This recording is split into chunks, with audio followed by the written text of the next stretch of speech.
in order to go, I have to climb and I have to go down. It's not fair. He gave me some water. You don't realize this water, these dirt, the sand, it's all good for you. It's super valuable. That's where the value is. Shenemar, amim hayikro usfunei temunei chol. Tari Rav Yosef, Sefunei ze Chilazon, Temunei ze zu Taurus. So first, let me just show you what Taurus is real quickly, because I had the privilege. I once mentioned I went out on a yacht here in Eretz Yisrael, and we went off 2 hours off the shore, and look what we got. We got Taurus, tuna. Rashi says tunina, right here in Eretz Yisrael. Dagim tuna. That's right, dagim tuna.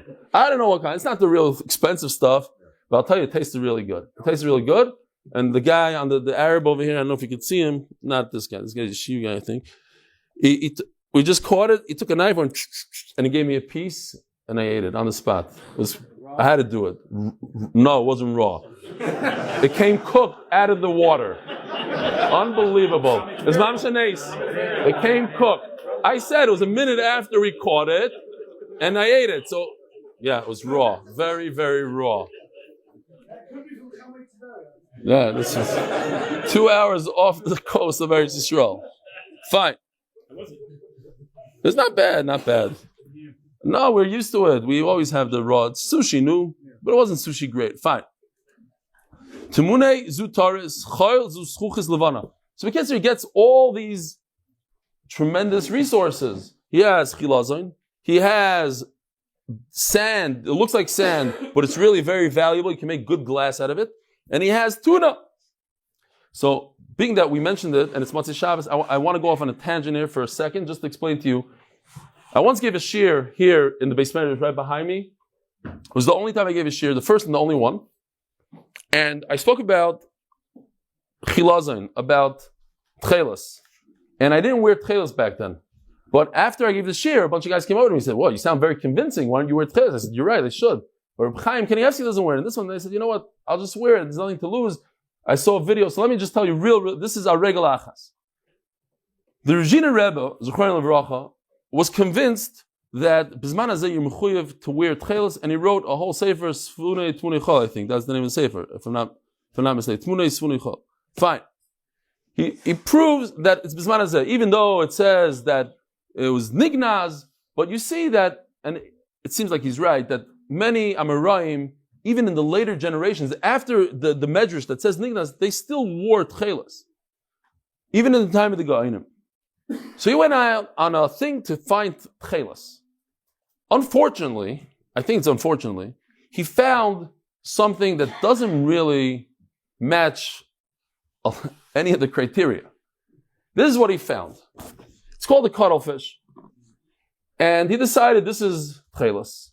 But the blood wasn't coming out blue. There's no blue in it at all, zero. So he started adding chemicals to it, and all of a sudden he had blue blood. But what happened was that the G'daylim came out against it tremendously. They said it's impossible, It doesn't match. A Chilazon really means a snail. It says that it comes out every 70 years. You could catch this, no problem. You just take a thing, you just grab it. It's just a regular fish. It doesn't doesn't have any of the sim on it. Don't ask. It was a disaster. In fact, when they took his chemicals that he added to the blood, they added it to a cow's blood, and it also turned blue.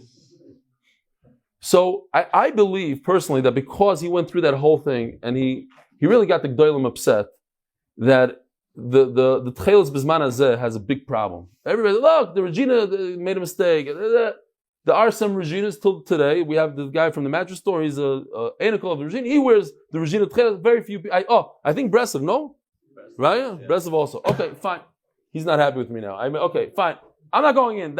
I'm just saying what I know. I'm going to get it now after share from Reb Ariyad. Okay, fine. There's this, what's the name of this Chilazon today? Anybody? What? Mercaz Trunculus. Mercaz Trunculus, here's this. This is one of the things. And I did a little, so now the problem is that it says in the Gemara somewhere that it has its shape of a fish. So I did one of these just to show that maybe, where was it? Something like this. I don't know. Here, maybe it looks like a shape of a fish. If you look at this, can you see the red? Not on the screen. Okay, fine. Oh, here. I see it now.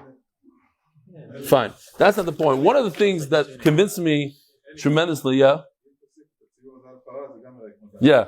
He's saying very good. If you put it on my face, I also look like a fish. Okay. That's not what he said. He said if you put this on a cow, it's going to look. Okay. I got it.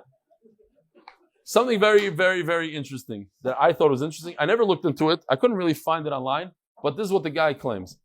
The Gemara says that it's almost impossible to differentiate between Kol Elon, which is, I'm not going to show you the end. Kol Elon is a tree, and Techeiles. Now, only HaKadosh Baruch Hu, this tremendous Aveira, if somebody tries to pass on tzitzis with blue dye that he got from this Kol Elon. And Kol Elon exists today, and you can make blue dye from it. It's impossible to, only Hashem knows how to differentiate. Listen to this unbelievable thing. Okay, I'll show you. This Kol Elon, everything has like a DNA breakdown, has some sort of number. This Kol Elon, its number is C16H10N2O2. That is the DNA. And when you take the truncus worth, the chemical makeup is identical and that makes a lot of sense. That's why it's very hard to differentiate. And also, they found by Haifa on the shore where they used to manufacture it, millions and millions, the size of a football field, raya after raya after raya, that it's very hard to disprove. And Reb Chaim Kanievsky said, I have it on video, he said, listen, don't wear it. It's the guy nudged him, and finally he said, listen, if you really believe it, you're mechuyev to wear it. You're mechuyev. So my cheshbon was that worst comes to worst, you could be mekayim a mitzvah d'oraisa. It's a mitzvah d'oraisa to wear Techeiles. And there's hardly, I don't know if there's even one svara against, like an isser to wear it. Maybe a half a Rebbe Yashiv, and even that it was a little off. Okay, so that's why I wear it. On the subject that maybe, there's a lot of G'daylim, like Reb Belsky, there's other, what's the Reb Zalman Nechemia, Goldberg, he used to wear it, Reb Belsky used to wear it, and people wear Bitsina. Okay, that's the drasha. We go weiter. Because it's the covered, what do you call it? Okay. But says the Gemara, if somebody's going to come with a tractor and grab a bunch of dirt, and they're going to make his own glass, they're not going to pay me. They're going to go into my ocean, they're not going to pay me. They could just walk up and take the Chilazon. And the Chilazon, you have to scuba dive to get it, so that's why they say it only comes up every 70 years. Okay. Omar loy, sham yizbechu zivchei tzedek. Simen ze yelecha. If you try to steal sand from Zevulun, it won't even turn into glass. Nothing will happen. You try to dye, you try to make a blue dye from the Chilazon, you won't get any blue dye. Kitroy, now we're going back to the question. If you hold Kitron is Tzipari, Amay Misram Ami Doisov, why was Zevulun upset? He got Tzipari, Vavi Tzipari Milsa Dadi Fatuva, it's a beautiful place. If